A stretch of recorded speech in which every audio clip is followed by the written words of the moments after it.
It's a new settlement, and finally today David Cameron put pen to paper and sent his demands for change to the 27 other leaders of the European Union. Morning, Prime Minister. And to accompany his letter to the President of the European Council, a speech. No new surprises in it, but lots more detail. This is perhaps the most important decision that the British people will have to take at the ballot box in our lifetimes. Like most British people, I come to this question with a frame of mind that is practical, not emotional.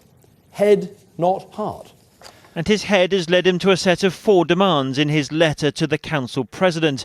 Protection for the 9 non-Euro countries like the UK, increased competition and fewer regulations, an exemption from the EU ambition for ever closer union, and most controversially, banning EU citizens from UK benefits for 4 years to make Britain less attractive to migrants.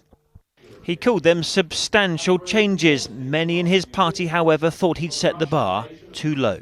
Is this the best scenario you can imagine? And inevitably, as I think you just acknowledged, you'll have to give some of this away in the negotiation and the haggling.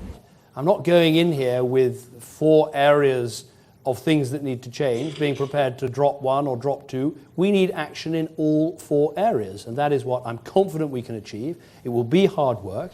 But in Brussels, they've already spotted a problem with at least one of those 4 areas.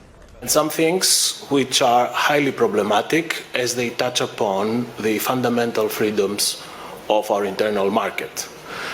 Direct discrimination between EU citizens clearly falls into this last category. So to back up his demand to cut the scale and speed of migration, Mr Cameron selected some new figures today. He said 40% of European migrants here are supported by our welfare system. Most get benefits while in work, and that cost in 2013 £570 million. But while Europe thought he was asking for too much, his Eurosceptic backbenchers thought, well, otherwise. Is that it? Is that the sum total of the government's position in this renegotiation? My right honourable friend must know that this is pretty thin gruel, much less than people had come to expect from the government.